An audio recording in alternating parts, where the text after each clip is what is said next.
What's up, everyone? Welcome out to this special episode of the Game Time Guru podcast. On this episode, you get to hear from the man who kind of gave me the love of sports. You know, I've talked about it many times in different episodes on social media, how I became a Cowboys fan, you know, when I made my first basket when I was 5 years old at my grandmother's house, all these different things, the games I've traveled to, Sunday text message threads with this individual, all the goods. It's coming up today on the Game Time Guru. So tune in and buckle up. Again, this is the Game Time Guru. So, what time is it? Game time! This is the Game Time Guru podcast, where I interview sports figures from all over the world to help deliver a panoramic view on sports. So whether you're a former athlete, one of the crazies, or simply a casual sports fan, this is the perfect show for you as we peel back the curtains and learn from our guests every single week. I'm your host, Shane Larson, and I'm helping you see sports through a different lens.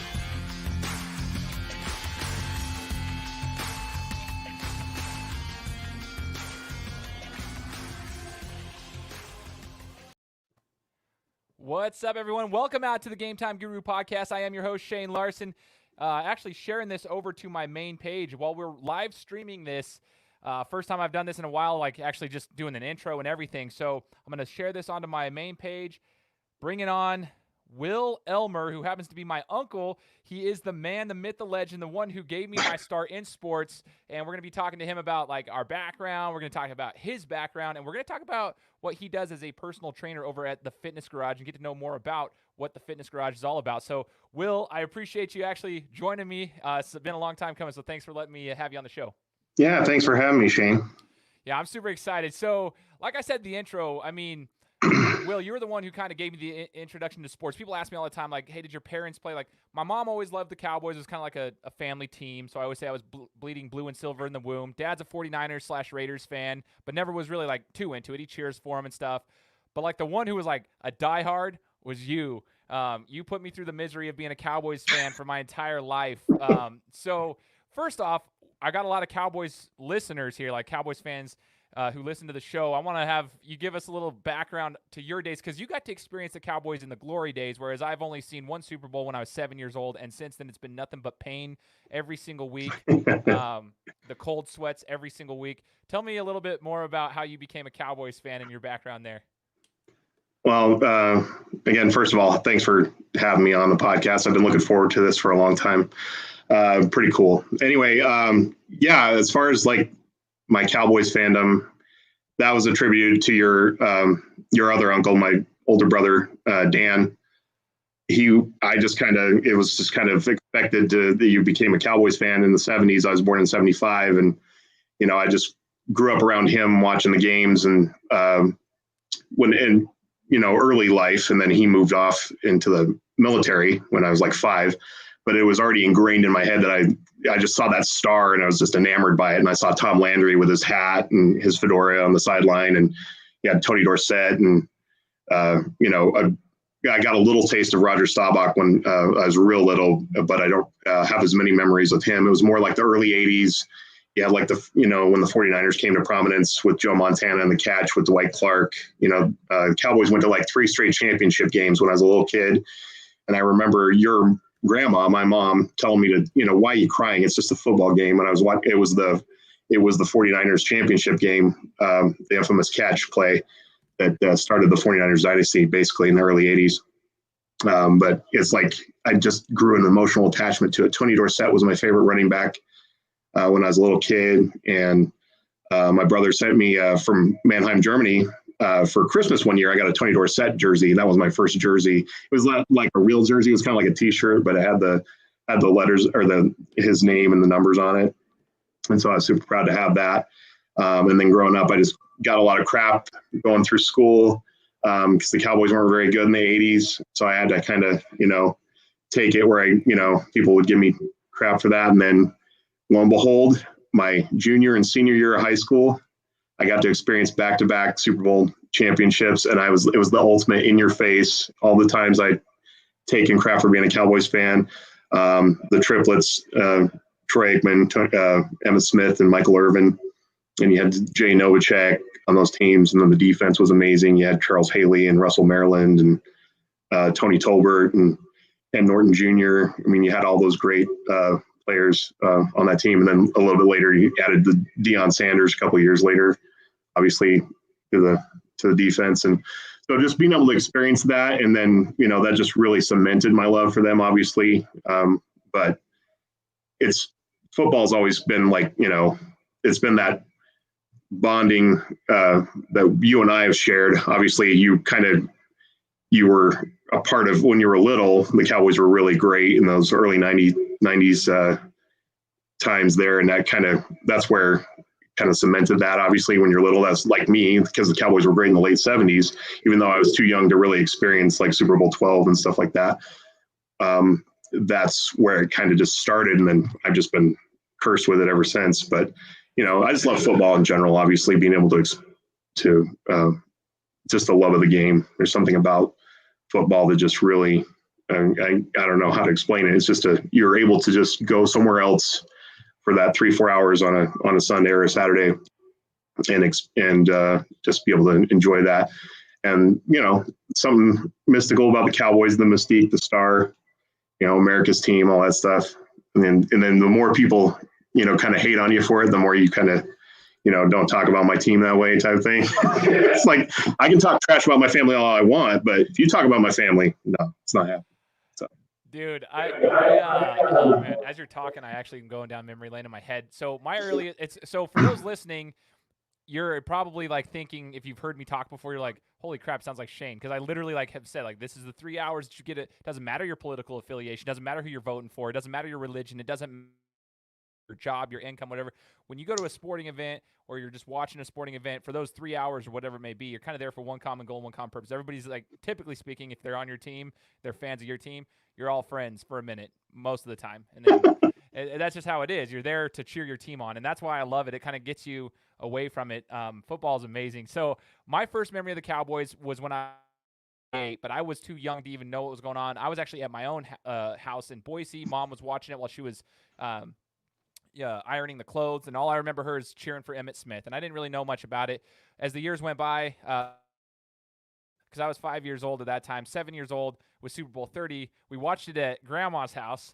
The family was over there, and I don't know how you did this, but because now as I've gotten older, our other uncle Levi is a Steelers fan. You're obviously diehard Cowboys fan. We're all over there watching his family. If I was in your position, now that I look back at it, I would never have watched that game with my family. I would never have been able to do that. I would have gone to my friend's house, or I would have gone by myself or something. I can't watch it with an opposing fan.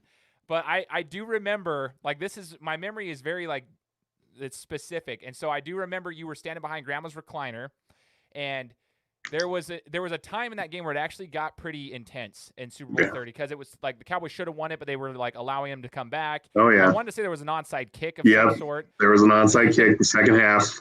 And it was just kind of you could sense momentum, so your stress levels were going. But there was an interception thrown that you probably Neil O'Donnell. Neil O'Donnell was the quarterback. Who was Larry Brown? Larry Brown, yeah. Downtown Larry Brown. And I remember you screaming when he picked it off and jumping up and down. I'm great, and I was trying to figure out, still understand the concepts of football. I knew the game, but I wasn't as a huge fan. But I remember that was a memory I have from the Cowboys with you. And so it's funny to see now. I'm 32. We're talking 25 years.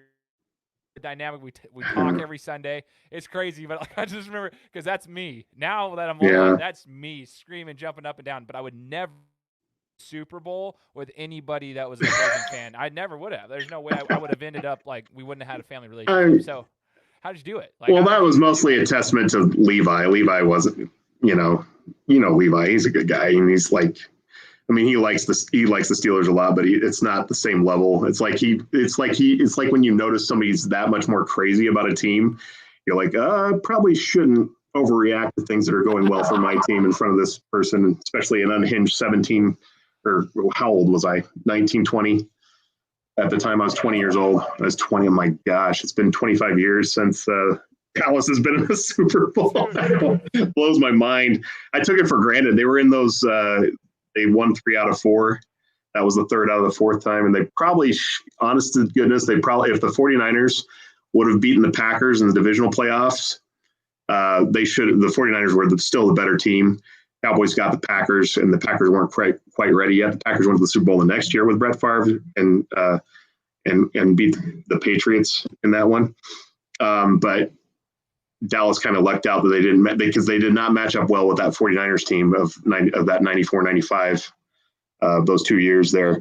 And so that was crazy. But anyway, going back to that game, but yeah, I know what you're saying. Like watching a game with an opposing fan, especially one with that kind of high stakes, obviously was kind of crazy. But yeah, Levi was never, even when the Steelers were doing well, he kind of did a few yads here and there, but he wasn't like, crazy about it. But that game was intense. It was pretty nuts. If Neil O'Donnell wouldn't have, went haywire, because if you go back, I don't know if you've ever actually watched the game now that you're older.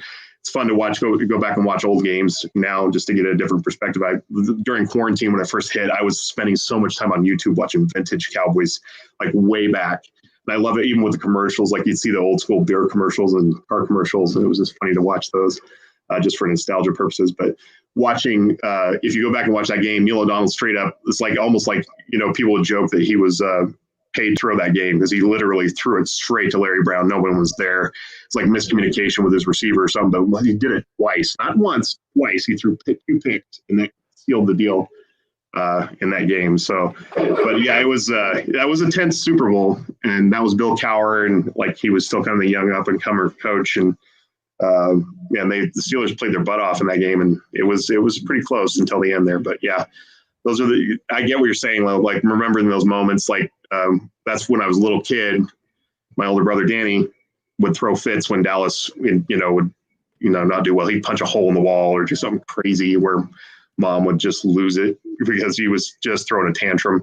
As I've matured and now you have kids of your own, you have to learn to kind of bottle a little bit of that emotion, because we both still kind of get upset when we're watching games, obviously, but it's learning how to take it more in stride, and that kind of comes with maturity a little bit. I like to think that most people that, that do mature a little bit can handle the adversity of watching a poor football game here and there, keep things in perspective, not let it ruin your life. Dude, that's the thing. That's the thing is, like, now as I've gotten older, part of that for me is like actually watching the games with you, or at least texting. The last couple of years, it's just because of schedules and stuff, has been hard. But like, I mean, we for a long time, I mean, it was every Sunday. We always would watch the games. It's watching the games together. I don't talk to my friends during the games. Like, I would just chill with you, and like it would bring happiness to my soul during the worst moments, dude. Like, there were times where I'd just be crying, laughing, because we're gonna lose, and normally I'd be like furious. The walk of shame out the front door at your house every week, like, because we came back, gave us hope. Always, you get the cold sweats, walk out, like, but you get so mad, and it's like it would make me. It was mad that was controlled around me, and that's what I loved about it. Is like we could do it around it was our time to get frustrated, but then once it was done, and I would just laugh, dude. And now it's like text messages. You can just send me a text, and we're good. Like, just the frustrations. Yeah. But what's funny is the conversations are still the same as they were 10 years ago for us as Cowboys fans. Every week it seems like the same exact conversation. No defense, really good offense. You actually compared it. I shared it on Twitter, your comment of the Russell Westbrook of the NFL, and everybody thought that was a perfect comparison. The Russell Westbrook of the NFL. Yeah. You're throwing up mad stats and getting all these crazy numbers, but there's nothing. What do you're losing a close game after you've had to scratch and claw back to get back there. But yeah, it's funny because that's honestly, goodness though, Shane, that's what I've always called you my sports buddy when I describe you to my clients or my friends or whomever, because you and I have that.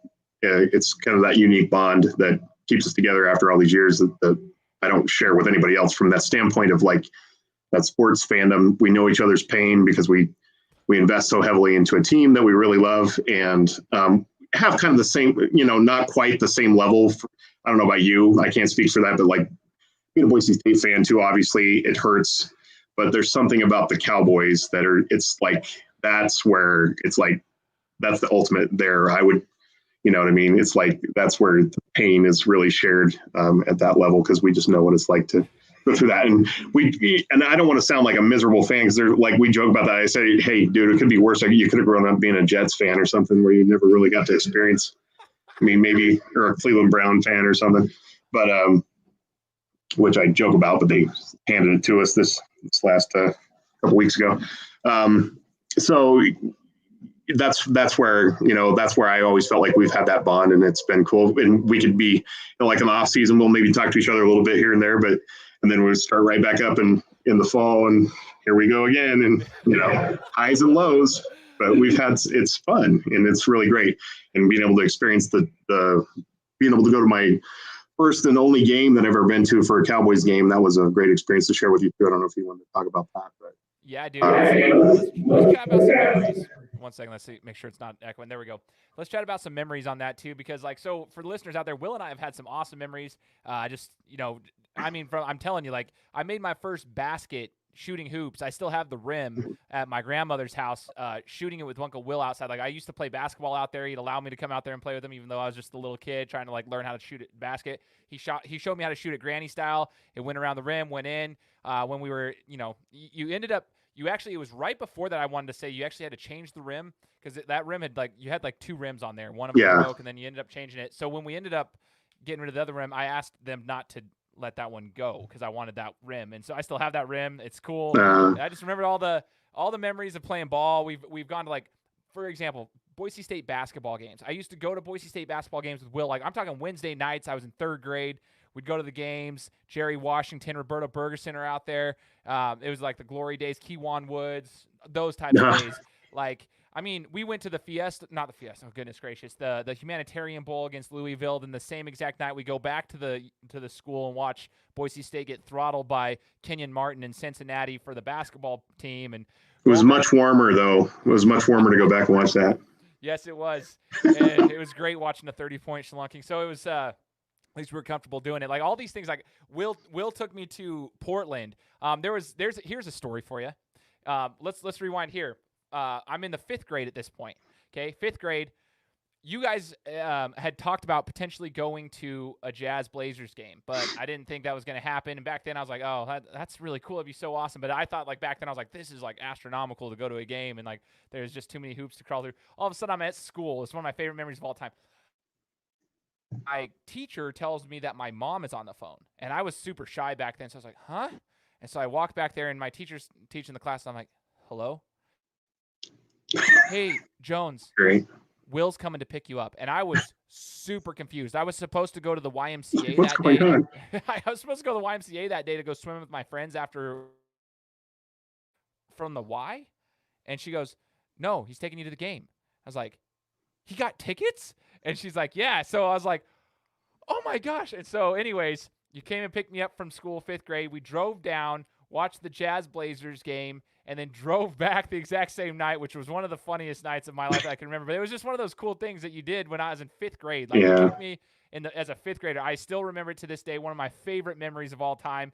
That's same year, he actually took me to Phantom Menace opening day from school as well. It's like not too much longer after that as well. Like, everyone's Shane out like from school to go to these fun things. Anyways, that was one of my favorite memories. We've gone to Portland. Like, I got to fly to Portland with you in the 6th grade to go watch the Jazz play the Blazers there, which was really cool. It was my first time there. I've only been there once since then, I believe, for a Jazz Blazers game as well. Just kind of cool to see it. And it was always like the fun, because I was a Jazz fan. He's a Blazers fan. So it was kind of fun to have a little bickering back and forth. Plus, back then, it was actually a legitimate rivalry with a lot of stuff going on. Dude, dude. Like Brian Grant, Malone, elbows left and right. I mean, it was fun, dude. I want to say, if I'm not mistaken, weren't we at the game in Portland? Didn't Rashid get tossed? Do you remember if that was? Yeah, he did, because that's when, I don't know if you remember Jermaine O'Neal. Obviously, he ended up having a long career, but he started with the Blazers, and he didn't really get a lot of playing time. He ended up playing a lot more in that game because Rashid got tossed out. Good. And so he had like his career high at that point. He had like 15 points or something. But yeah, it was crazy. Oh man, I remember going to Boise State football games. This will take people back. 3rd grade, I'm in a Boise State football game. We're sitting in the front row of a Boise State Utah State football game. The stands are barely packed. Oh yeah, it's kind of like similar to today at halftime. Yeah. But anyways, back then we are getting rocked by Utah State. We're down by like 30 plus. And I'm like, man, and I just remember like being at that game with you. I also went to a Nevada game, the one where they were just throwing bombs, like back and forth. It's just like every time Boise State got on the field, their defense couldn't stop a Hail Mary to stay there. Like, it was just a go route, touchdown. Like, we were there. Like, you would take me to those games during the crap days, and then it makes you appreciate the good days. That's why it was like crazy. I got home from my mission. All of a sudden, we're a top 10 team, and for almost a potential national championship spot for a minute. Like, all these things, I'm telling you guys, like, Will and I have these memories that kind of have built up over time. When I got punished when I was little, Like there was one time you were going to a Boise State. I wanted to say it was a Fresno State basketball game, and I don't even think were they in the same conference. They may have been. Yeah, they were. But Mom, it was in a weekday, and I didn't know, but I had gotten in trouble for something that had happened, and I didn't get to go to the game, and I didn't know this until afterwards, but she told me, you didn't get to go to the game because Will actually asked if you could go, and I told him no. And I was like, and I was so pissed. That's the way I got punished back then. Like, my mom would punish me by not allowing me to go to games with you. So that was the way I got to have my discipline. That was a different type of kid. I didn't care if you spanked me. I didn't care if you grounded me, whatever. Take my sports away. You take my sports away and go with Will. Like, I get pissed like, lividly. So anyways, let's go to the Cowboys game, 2014. We finally get to go to a Cowboys game. And I remember you had contacted me. We were originally going to go to the Niners game that year. Right. We were thinking about it potentially, but then, the pricing, and it was just too short notice to like make it make sense financially for both of us. Yeah. And we're like, you know what? Let's set it out a little bit later. Yeah. So we went to the Cardinals game. Yes. Dude, what was it like for you going through, because we got to tour Jerry's World. What was your memories of Jerry's World's like tour that we went on in 2014? I just remember when we drove up on the stadium, because I think we were staying in Arlington or wherever, just outside of where the stadium's at, and driving up on just seeing it in person was like, oh my gosh, it was just like, I felt like a little kid going to Disneyland for the first time type thing. And just like, because I'd never really experienced, I wasn't a Disneyland kid, but that was like my Disneyland moment. And I was instantly transported back to being a little boy, being able to go in there and seeing the big statue of Tom Landry out front, and then going through like just going through the gift shop and seeing all the stuff in there, and then once we got into, it was almost like not to be blasphemous, but it was like a spiritual experience to me. It was like seeing all these ghosts of like all the players past, and just seeing like, all the huge pictures and murals and stuff of like past players, Emmitt Smith, and seeing Jimmy Johnson and all the other great players, Ed Too Tall Jones. I think he was actually there. I do regret, that was one of my main regrets of that trip, is that we didn't stick around to get an autograph signing from him, because he was one of my favorite players when I was a kid too, right up there with Tony Dorsett. But just being in that building, and it just was like, it was like a humbling experience, and being able to go in the locker rooms and just taking in as much of it as I could. And even in retrospect, it's like, gosh, I wish I would have even done more. But just being able to take it in and having that in-person experience, it reminded me of, if you remember Rudy, you remember Rudy, the movie Rudy? Of course, yeah, everybody knows Rudy, right? So it's like when Rudy gets his dad to finally come to a game or whatever, and it's like, these eyes I've never seen something so beautiful or whatever. Being able to be in there and just take it all in and be around all the fans, and going on the tour, and just seeing how just a crazy experience, and be able to experience it with you was just great. And because we had that bond, that kinship with the Cowboys, and so just being able to experience that with you was just a great time. And being able to see all that stuff on the tours, and then going to actually go through the game. The game was almost like that was not even nearly part of the highlight of it, obviously. And it was actually, we were joking about our luck with that particular game that year, because Dallas was doing great. They're killing it. Tony Romo's having a great season. And lo and behold, the week before, he breaks his transverse process in his back. He gets a broken bone in his back. I think it was the Redskins they were playing, the Washington football team now. And I was like, oh no. And so we had to experience Brandon Weeden. Oh my goodness. Brandon freaking Weeden.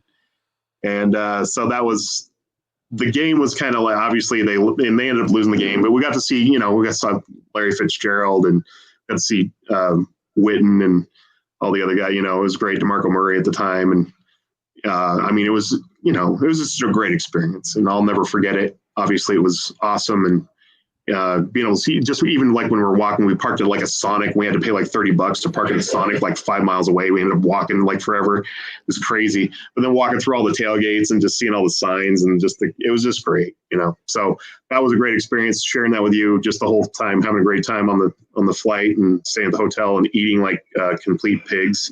I experienced my first Tex-Mex place there, and that was great food. And So our first In-N-Out burger too. I never had In-N-Out because they had In-N-Out. That was when we first got there because we were both hungry and we were like, oh God, we were so sick. Man, I think I gained 10 pounds during that trip. So, but anyways, it was, yeah, I don't know about you, but it was just one of the best experiences ever. Just had a great time with that. So you've got to experience more of the football trips and like being able to go to those college venues and like the Horseshoe and the Virginia Tech game and all that kind of stuff. Georgia, I think you went to that one too, didn't you? Yeah. But anyway, so like, but for me, that was like the ultimate because I'd never been to a huge football venue. So that was awesome. Yeah, like, and I've told people this before too. Like I've been to some big college games, and like we were at the Georgia Dome before they blew it up, and that was where the Georgia game was. And obviously Virginia Tech was awesome. Fiesta Bowl's been sweet, been to a couple of those ones. The Shoe was awesome. The thing is, though, that was my first NFL game experience, and that's a whole different realm. It's a whole different field. You can go and tour the stadium and stuff, but if you haven't been to an NFL game, especially at Cowboys Stadium, if you're a Cowboys fan, I highly recommend doing it. It is a really cool experience, and granted, we did have to see Brandon Weeden. Oh, my gosh, the luck. But it was a good game until probably midway through the third quarter, beginning of the fourth. I mean, it was, like, super good, but we got to watch a blocked field goal get taken back. Like, all sorts of stuff that was just like, how in the frick, dude? Of course, we come here to this game, and this is what happens. But anyways, I mean, it was a really cool experience. We had really good seats. I look at those seats now. Yeah. We paid a pretty good price for those compared to what they are now. Like, we got a discount, like, because those are 3-4 times the price right now. Sure. For tickets like that. So, I mean, I had a blast with that. So Will and I have had so many sports memories, and the stuff you're talking about, the Sonic, the food. I remember eating the wings at that sports bar that night. That was the night that what's his face broke his leg on Ole Miss. Do you remember? I think it was Treadwell. Yes, Treadwell. Yeah. Watching him at that exact moment when he got tackled right at the goal line and fumble, and we're sitting there, and I was just pounding wings. I'm like, oh, dude. They were playing Alabama, right? It was like It was a big game. Was it Alabama? Yeah. Someone. I can't remember who it was, but it was a big game, and then he breaks his leg, and we're just watching it, and like we're like, oh my gosh, how unfortunate that he fumbled right at the goal line. It's not going to count as a touchdown even. Like, you'd at least get the touchdown for snap leg. Yeah, that was rough. Dude, and we're sitting there in the hotel room trying to burp, and we couldn't even burp because we're so sick. Like, dude, like just eating. Those are the memories that sports bring. It's not just the games themselves. That's what I'm talking to everybody here. Will and I could go for days talking about sports memories. Like, I could seriously like pinpoint them. I have a memory like that, my photographic memory that just these things, because that's how my memory works. It brings me like joy and sometimes sadness because I get pissed thinking about certain things. But man, I just like watching the catch, which we didn't get to watch because the power went out at the house. Like, that's a story that people don't really know, but the power went out at the house. So we're like trying to figure out how we're going to get a hold of it. So we're like trying to find radio broadcasts on our phones. And we did, but we didn't actually get to see the catch that was the non-catch against the Packers live. We had to watch the replay. But we heard Brad Sham calling the play-by-play on the Cowboys Network, and he was screaming his head off. He caught it. And then now they're reviewing it, and I'm like, what's going on? And we finally got the TV back up right as they're doing the instant replay, and it was like, oh no, that was crazy. Unbelievable. But those are funny memories. Now I laugh about it. I was furious at the time. But so we talk about all the memories, but the thing is, we also got to talk about like what you're doing too, Will. So Will, outside of being a sports fan, just like me, outside of being a podcaster, like I have a full-time job. Will has his passion and his drive. He helps as a personal trainer. He helps people with their fitness journey, their overall health and well-being. And he's been doing it for years at this point. He's an expert in this field, and that's why I wanted to bring you on, really, because, you know, we can talk sports. And one thing is we see a lot of sports, especially this year. There was a lack of organized team activities, OTAs, what they call them. Training camps were shortened, no preseasons for football. And I kind of want to get your insight on this as well. We saw a lot of injuries, especially the first 2 weeks, and a lot of those injuries were like pretty big injuries. We're talking torn ACLs, like season-ending injuries, if you will. The whole 49ers team basically went down, like half of them. Cowboys offensive line all hurt. Everyone's going down. People are getting hurt. Will, do you feel like that has anything to do with their lack of preparation, in a sense that was like forced to be a lack of preparation in the field that you've been in? Do you feel that was necessary for them to have an off season? And can they still get the same workouts at home that they could do with the teams in their facilities?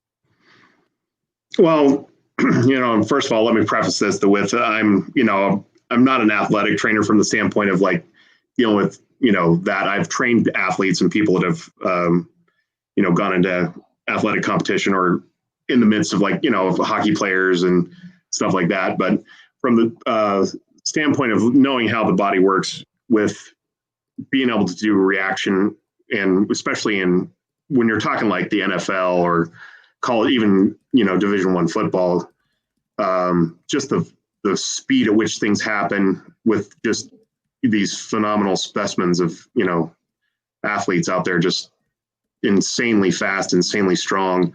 You see a lot of soft tissue injury, obviously, the things that, they're very common. You get your normal hamstring pulls and things like that. When people are, there's always been this big discussion about how much preseason is too much, and, is it opening up for more injuries? But I honestly think it's 6 of one, half dozen of another when it comes to where you put, if you have less preseason games, then there's going to be more opportunity for injury when you start the season too, because, not even just contact injuries, just non-contact. You see people, just planting and tearing an ACL, or, pulling a hamstring, or blowing out an Achilles. And so, like, just knowing when your body doesn't have that opportunity to have that off season for conditioning and taking enough time to get actual game speed with those players out there, it's just going to happen. I mean, it's common sense. Obviously, you're not able to mimic exactly what's going to happen where you're in a competitive level of football. You can practice all you want. You can do individual drills all you want, but until you have somebody bearing down on you, a 300-pound defensive tackle that can run a 4.6 40, you can't mimic those types of things. And so that's, you're always going to see a rash of those types of injuries, especially when you have a limited off season. I mean, that just speaks to not being able to have those extra games. I think not having the preseason really led to a lot of that. Now, I do think that, there maybe 3 preseason games is plenty. They go back and forth on like if they want to expand the regular season, which is, if you end up doing that, add 2 games to the regular season, whatever, I think but you do need to take some away from the preseason to allow, because especially football is just such a gladiator sport. The older I get, the more I realize, like, experiencing my own aches and pains. I'm 44, about to be 45 here.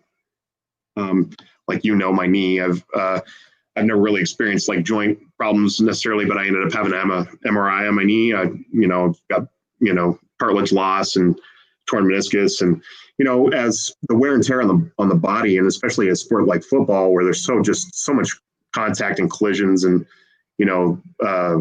it's just brutal. And you like, if you watch like the Red Zone channel, it's like, it's just, they switch from game to game. It's like almost every time it's like it's interrupted because somebody's on the sideline or somebody's taken out. Almost every game, you're going to see at least a half dozen injuries to people, and the severity varies. Obviously, being a Cowboys fan, we watched Dak go through that horrible dislocation and compound fracture injury with his ankle. I mean, it's just a gladiator sport. It's a blood sport. I mean, and learning more about CTE and the brain trauma kind of obviously adds another level to that as well. And so, but it's almost like now that people are at least you're allowing people to know the risk before they partake in the sport. And I think that's, it's obviously it's part of our, freedoms as our human right to make decisions, but at least we're making more informed decisions. It's cool to see that how at least they're trying to work with, different technologies and science to help with limiting as much of the brain traumas and stuff like that as they used to in the past. And, just football in general is just, it's just a war of attrition. Just trying to get through a game without, multiple injuries is a feat in of itself. And so, definitely not having that off season has caused a lot of, I think that's been attributing to a lot of the injuries. It's interesting you brought up the fact that it's a gladiator sport. I talked to David Irving, who used to play for the Cowboys. Okay. And so last year I got to have an interview with him, just talking to him about his football career. He's now a cannabis, advocate, if you will, talking about the benefits of it and how he felt it benefited him. And then he was kicked out because he couldn't, he chose not to stop taking it. So we'll give that to him. Like he just chose. It's not like he couldn't do it. He chose it. He Sure. It was benefiting his body. And he was talking to us about it. And one of the things he mentioned was he mentioned the word gladiator. And he was talking about how every single game he would lay on the floor in the locker room for hours because as a lineman, especially for him, he was an undersized lineman. He was tall, but he was skinny. And so he's getting clashed with like 350, 400-pound linemen in the head every single play. He's got broken fingers. His hand's still broken that he needs to fix, but it healed up improperly, if that's the right word. I don't know. Right. So like everything's hurting. He's like, I got my fingers are all broken. We've got some of them fixed. My hand's still broken. You know, he's like, my foot's hurt, had knee surgeries. My neck hurts all day long. Shoulders are always hurting. And he's talking about it like it's a gladiator sport for real. I just remember when you say that, like it just brought back all the memories of talking to David Irving. So let's talk about this too. So when I got home from my mission in 2010, I was trying to work a little bit more on my athleticism. And so you said you're not an athletic trainer, but you do have some things that can benefit people like me who were like a younger guy. I was in my early 20s trying to get myself back. And you would help me with a lot of the plyo stuff and my warm-ups.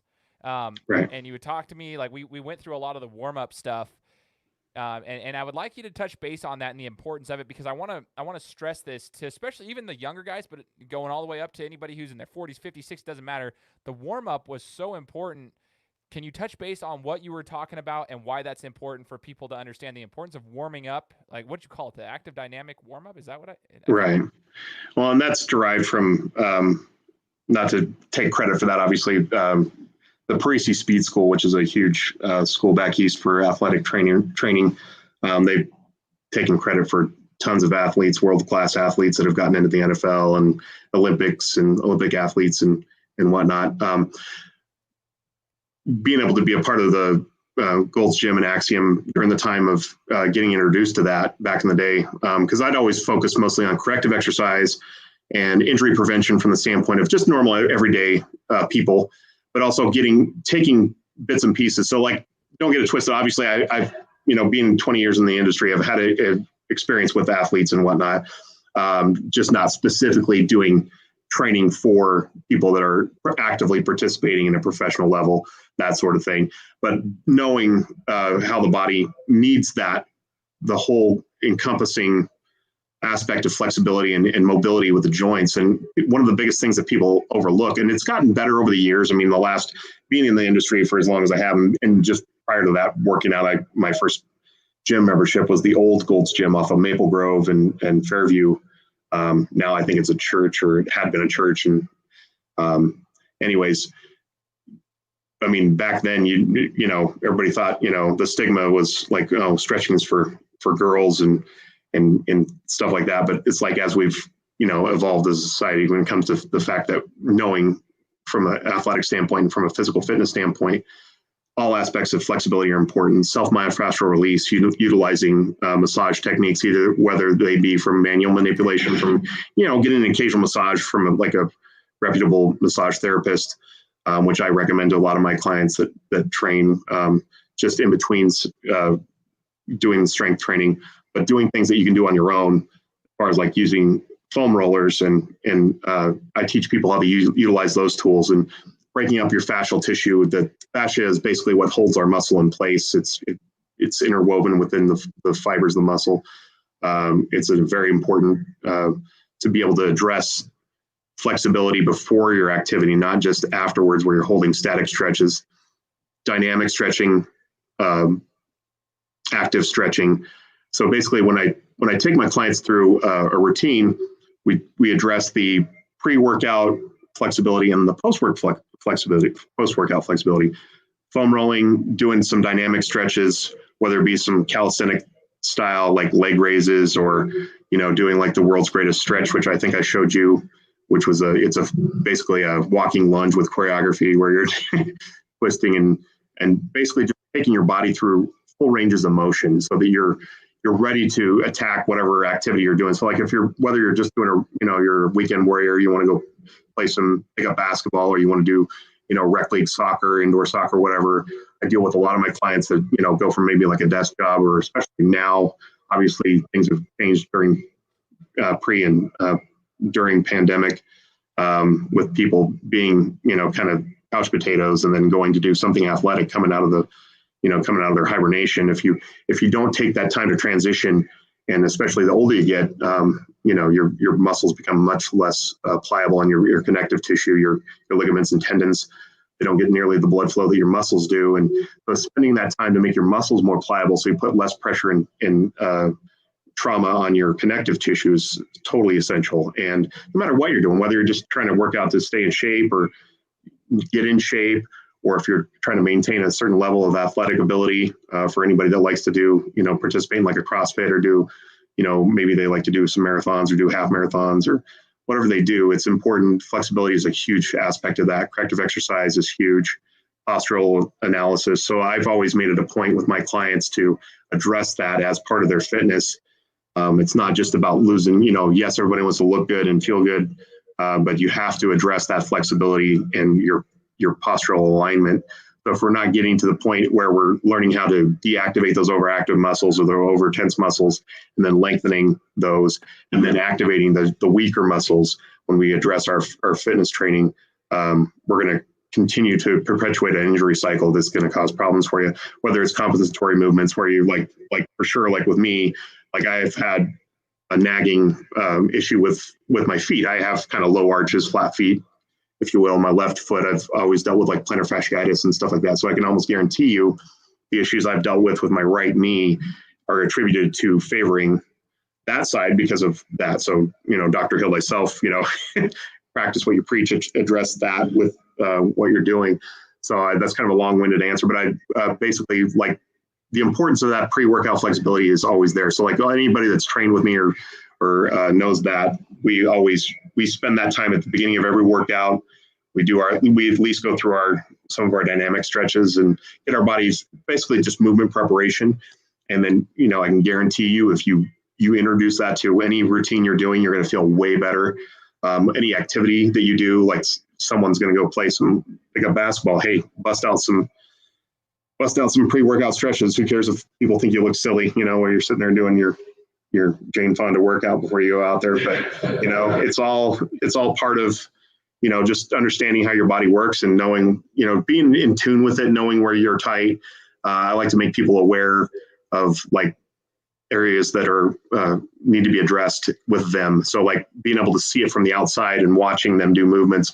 Working out as a younger person, I thought I knew a lot just going through the gym and doing things. But when you actually experience it from a perspective of watching biomechanics, from a trainer perspective, watching people move, the whole the kinesiology aspect of it, it changes your perspective and you understand why certain exercises aren't good for everybody. Or, hey, I shouldn't do behind the neck pull downs because of the potential for shearing injury in the rotator cuff. And so it's just those types of things. I think it's just knowledge is power. I like to teach people to basically learn how to put their body in the best position to be successful for lifetime fitness, that you're not just trying to lose weight like in a quick amount of time. You're also learning how to function properly, because we're all, we all get old. We all get to a point where, hey, wish I would have done things different when I was younger, so I don't have to have this knee replacement or hip replacement. Or even if I do have to have that joint replacement, I'm going to learn how to, function with it and be better for it. I can tell you this too. When I first got home from my mission, I told you like I was doing some of the exercises you were showing me. I still do a lot of those to this day, especially you mentioned basketball. It's funny. I play, 3 days a week in the early morning. I always warm up. I work at a desk for my day job, and so I'm sitting down for 6 to 8 hours per day, like at least. And then I podcast, so I'm sitting here while I'm talking. I'll tell anybody this: if you guys do these types of things, like Will used to say it, and I would be the one who was like, as the young guy, I was always trying to listen, but I'm like, yeah, but I want to go do this. I want to just start working out, or I want to just go lift. I want to put, on the squat rack and just go, like just little things like that. And that ultimately doesn't work. I'm so glad I actually listened to you back then, because I'm starting to really see the importance of it now. You mentioned a couple things like Will used to tell me, like doing behind the neck pull downs, like lat pull downs is a very common exercise. You'll see a lot of people doing it at the gym, right? They're always doing it. But you wouldn't necessarily say don't do that, but you'd caution me like, here's why you might not want to do that all the time. Now, having gone through a torn labrum with 6 stitches put into it, a complete surgery that's actually re-torn now because I retore it in a basketball game. I have very limited mobility in there. I won't get surgery on it again because that was the worst thing in the world for me. I know exactly now, because I'm like, when I've tried to do that, I'm like, oh yeah, that's twinging a little bit. I'm not doing that anymore. Like there's certain exercises that I can't do. So that's where your expertise comes in handy. And I'm grateful that I know you, but this is where we need to have everybody get to know you. So like Yeah. I know you. You've been sharing information. I try to take that information and implement it now. Like I'm like, yeah, dude, he knows what he's talking about. Like you once told me too, like just kind of like keeping an like when I was doing like overhead. I think it was incline presses, and I was clicking the weights. It's just kind of like clicking the weights, and you were explaining to me. And let me share this memory. I hope people listen to this. So if you take this, whenever you listen to this, I'm going to cut this out and put it in a segment because, like, I'm going to take this little piece. The incline press, Will once told me not to click the weights at the top, like, because it was like something to do with what it was, like the pressure points it was putting on your joints on your shoulder. I can't remember the exact thing that you were saying, but when you would click them, like when you would come up and click instead of just pressing straight up, what would happen is you come up to the top of the rep and it would Right. put additional stress on your joints. You're causing you're basically closing the gap in where your humerus is in your rotator cuff. When you're going out of line, you're drawing them together, where it's no longer that force production is no longer going towards your pec. You're drawing in and it's putting pressure directly on your anterior deltoid. And then you're ultimately, when the load gets to be too heavy for that smaller muscle, you're compressing the joint and you're causing impingement in the shoulder. So it's just trying to not put your body in those positions and understanding your scapular retraction, like your shoulder blades, like at all times, you're trying to keep that neutral shoulder posture while you're doing like presses. And so that's why I was telling you, like, because obviously when you're a young man, you're 18, 19, 20 years old, you feel invincible. You feel like you can lift that weight no matter what. Now, you may be able to get that weight up strength-wise, but are you doing it properly? Are you using proper biomechanics, or are you just throwing that weight up? Now, there's a difference between like where someone's doing a strength or a power movement with Olympic style technique. So that's basically a way to cheat, but do it in a way that's safer than what you would do if you're just basically just trying to wing it, trying to lift a heavy amount of weight where you lock out a joint or doing things like that. So there's differences between that kind of performance lifting versus from a power standpoint versus what 95% of people that are, trying to work out are doing. They're trying to be in good shape and have general better strength and conditioning. So like understanding biomechanics. So like if I can push that weight up, it doesn't necessarily mean that I should just because I can. I would always tell you, hey, let's cut that weight, drop 33% of that, or I'll drop it all the way down half of what you're lifting and do it with your shoulder blades retracted, learn how to just basic things like that when you're doing a movement like a chest press. So it's one of the most commonly, misperformed type exercises when you watch people doing certain things. And so and the point is like trying to approach people like you were saying. I don't like to sit there and, it's not about being condescending or being, trying to make somebody feel bad for the way they learned a technique. A lot of times they learn it from their dad or from a coach or from an older brother, older sibling or something like that, or an older sister. It's trying to approach it from the standpoint of, hey, let's look at it this way, and try to make people understand why maybe you wouldn't want to do it that way.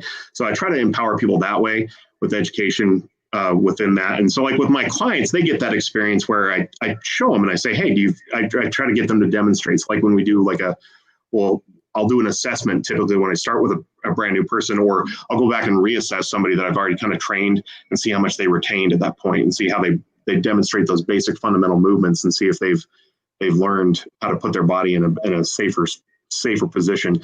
Injury prevention is not just about, hey, am I flexible enough or am I doing the proper amount of weight? Its technique is huge. And you can do something super light. You bend over and pick up a pencil and throw your back out. It's just a matter of putting your body in the right kind of position to perform movements. And especially when someone of limited experience or background comes into the gym. So my passion has always been for those people that have been intimidated by the gym environment, or maybe didn't have that athletic background, that come into a gym. Maybe they're coming out of rehab from like an injury they had. They went through physical therapy. Now they're trying to transition into how do I get my body into shape after post injury, or just in general, just getting in better shape and not understanding how their body works or how the body mechanics are. So that body awareness, that muscle control, I always marvel at those amazing athletes. We talk about how it ties into sports. Like you look at somebody like a LeBron James, who's, whatever he is, he's 6'8", 270 pounds and 4 or 5% body fat, and watching him be able to contort his body as he approaches the rim, being able to jump with like a 40-inch vertical and contort his body, having that kind of muscle control. I marvel at the ability of some of those guys that can do that, but on a smaller scale with a person that maybe you're not trying to be, we're not an NBA star, but hell, I just want to be able to go play, a little bit of pick up basketball, not hurt myself, or, just go do a basic lifting routine and put myself in a good spot and not have an injury. So teaching you how to put yourself in that spot. And it's not that you're not going to get pushed hard and you're not going to go that way. I always tell people, say, hey, let's take a step back. Let's learn that technique, do it with a lighter amount of weight, then reapproach, go back to a different exercise, or maybe do something completely off the grid. Of maybe if somebody's always trying to do a barbell bench press and they want to see that increase, I say, well, look, let's do this. Let's go get on a Bosu ball. Let's do something plyometric, or, once they've, you meet them where they're at. So obviously there's going to be different levels of ability and different levels of, self-awareness with their muscles. You have to meet that person where they're at, give them a routine based off of what their knowledge level is at that point, and then just build their confidence from there. That's the most rewarding part of what I get to experience as a trainer that way, is to watch those people that have at one point had no confidence in their ability to do those things, and then see them out there just owning it and having that confidence to do those things. And, being smart about it. And that makes me feel good to know that you kept that. Because I remember at the time I was like the struggle, because I knew your friends were doing certain things, and I didn't want to sound like I was being, oh no, I'm trying to shut you down, because I wanted you to still feel like, obviously you're strong and I wanted you to feel good about it. But knowing where your injury history was, I mean, heck, you started with an injury that went all the way back to Optimus football. I mean, that's where it kind of started, and it's still lingering to this day. You're what, 32 now? Yeah. So it's like, yeah, it's, it doesn't matter what you're dealing with. The kids are not immune to injury as well. So it's like teaching people to, use proper technique is very empowering. And once you have that knowledge and you can, pass that on to your kids or whatever, that makes me feel good to know that you have that. And to be a part of that is very rewarding. Well, that's the thing. It's crazy because I was an idiot.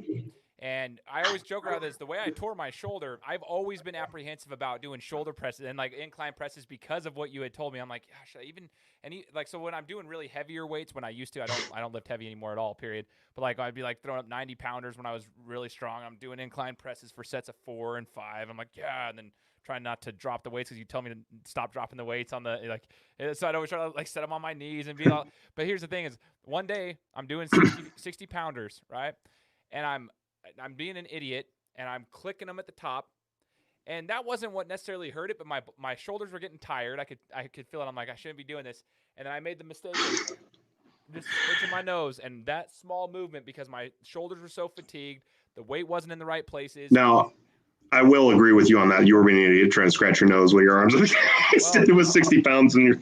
I had an itch on my nose. All I did was go like this. Yeah, sure. My shoulder rolls out, and it pulled all the way back. That's how I tore my shoulder. I remember the weight. I couldn't even control it. Weight falls off the dumbbell, and I couldn't even lift my arm up. I was like, I knew I tore my shoulder. But like, just the whole idea, like, if I would have just been smart about like the way I was lifting. So listen to Will.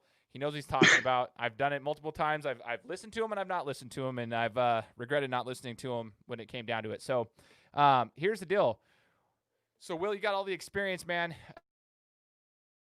To finish up the interview. Is like, you got all this knowledge. You're talking about the experience you have, the clients you've helped, and whatnot. But where do people, like someone's like, hey, I want to go get some knowledge. I want to go get some training from Will. What's this fitness garage? Where can they find you? And talk to us about what you got going on over there. Because this isn't, right? This is the services that you offer and where you're at. So currently, the fitness garage is kind of my baby. It's been a vision of mine for a long time to be able to have my own space and to be able to allow, especially during this time. So like when the pandemic hit, I was kind of subleasing from another trainer. I'd worked in corporate gyms, the large gyms, for a long time. I worked for Gold's Gym / Axiom for most of my adult life. And then the other Gold's Gym that it was a different franchise ownership there. But going out on my own. So basically I've been self-employed and had my own business for the last almost 4 years. but having my own space, this is new. So like being able to have a great situation with some investors and getting a situation set up where I have a destination for my clients and for people that want to be able to get that gym experience without necessarily having to deal with the anxiety or dealing with the crowds of the gym, especially anxiety, not just for obviously, body shaming or not feeling comfortable in their own skin, but now we're more concerned than ever about our physical health and dealing with the pandemic. And so having that in controlled environment, I really feel like it's a great space to be in. I love having the control over that. It's myself and another trainer that works with me through there. His name is Colin Ciarlo. But we basically have control of the environment, keep everything clean, wipe down in between sessions. Every piece of equipment that gets utilized by my clients gets sanitized. I have a plant-based biologic that we use that cleans the equipment and everything in there. So, but keeping it safe and keeping it as close to a gym environment as possible. We decked out this space that we have. So it's essentially the garage portion of the Insulstone building that's in Meridian off of Franklin. It's right near Story Park. So we utilize that portion of the building in Meridian there. By appointment only, so people can't just show up and try to get in there. So we have to, kind of funnel people through for obvious reasons. It's a small space, and plus, we're training people through there. But with Fitness Garage, it's not only just the physical location of the gym.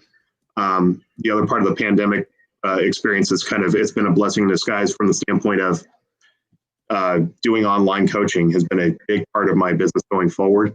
I really enjoy it. The people that have embraced it, my clients that were currently training with me, and then we had this transition to online coaching during the pandemic, really love it. And I have people that have decked out their home for equipment and stuff like that, all the way down to people that just have like a couple rubber bands and maybe a stability ball or just body weight. And we can make any of that work. And it's fun to be able to teach people how to do that, even from the safety of their own home or the convenience of their own home, and still get results.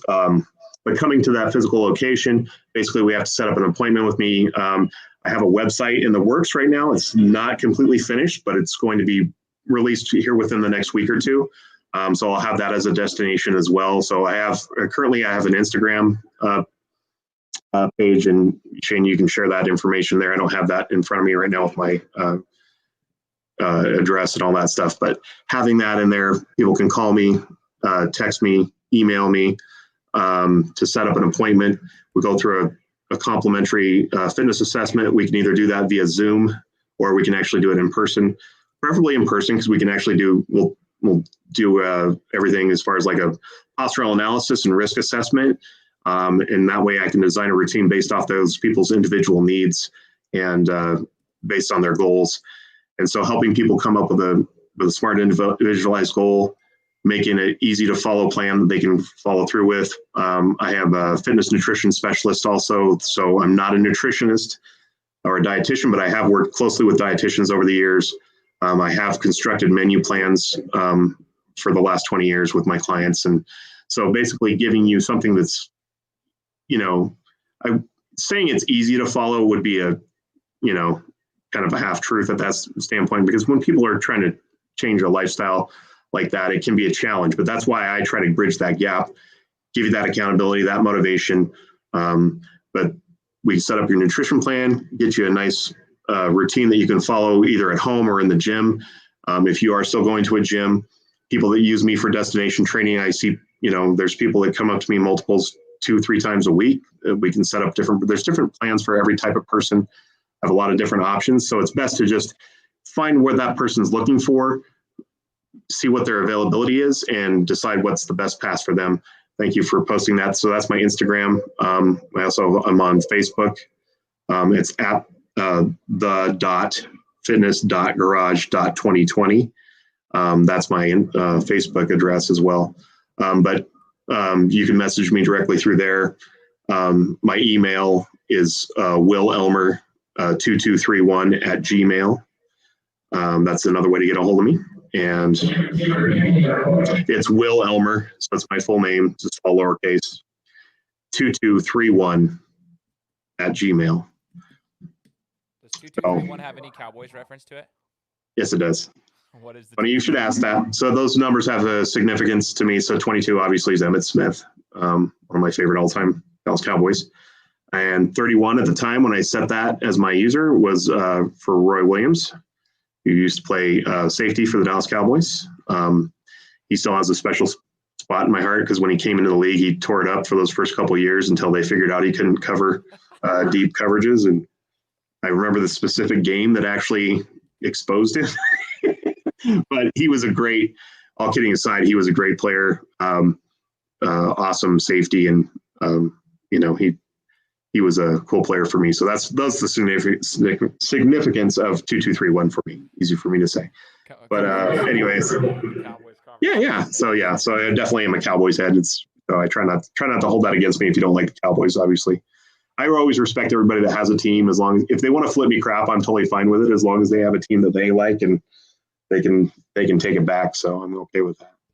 But yeah, so anybody that wants to get involved, I'm like looking forward to that. And like I said, it's complimentary for that first consultation. We'll take you down. We'll let you check it out, see what you think of it. We'll go through the assessment process, and then I can design that routine. Like I said, I've been doing this for a long time.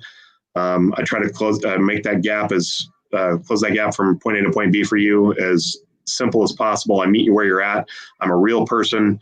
Shane's known me like obviously his whole life, and he's seen me go through my own personal struggles, going through transformations. I approach it from the standpoint of, everybody, whether you've always been lean or always struggled with weight, I'll meet you where you're at. I know what it's like to have a six-pack. I know what it's like to be 100 pounds overweight. I've been everywhere in between, and I'm always usually in a state somewhere in the middle. But knowing that that I can get you to where you want to be, I'm totally confident in that. I've had multiple people that have done well we've had 12-week challenges over the years. If people are familiar in the local community with like the Gold's Gym 12-week challenges, and Axiom Fitness has had those as well. And I've always had people that have done really well on those. And I take pride in that they can go through that. But it's not just about a 12-week thing. It's about a lifestyle. It's about a changing of your life. And I've been a part of at least a dozen 100+ pound loss clients over the years where people have lost, that transformed that big of a transformation. And I take a lot of pride in that because those are the people that, have gotten so far off the grid where they felt like they couldn't come back from it, and just showing them, hey, consistency is the key. Bit by bit, we can get there. And so no matter where you're at, dealing with life stress, kids stress, especially now when we're dealing with, I was just talking to you before we started this, kind of like, oh, well, here we go again. We got to do a hybrid schedule at school. And so a lot of parents right now are having to be teachers at home and still trying to work a full-time job. So we still need that mental health, and we still need that physical health. And so keeping that in mind, I make it so that, if we have to do like training via Zoom, online coaching, it's something that you can follow, and it's something that's you're going to see results with. And I have absolute confidence in the ability to get you there. So that's my passion in life. That's why I've created this place. And this is like my vision going forward, to help as many people as possible, whether that be in person at the actual studio or online coaching, that sort of thing. So check it out. What do you have to lose other than a few pounds, right? Especially during post-quarantine, we're going into winter again. So people are kind of getting ready to rehibernate. So we want to try not to let that happen, lose some weight before the holidays hit. So we'll see if we can get that done.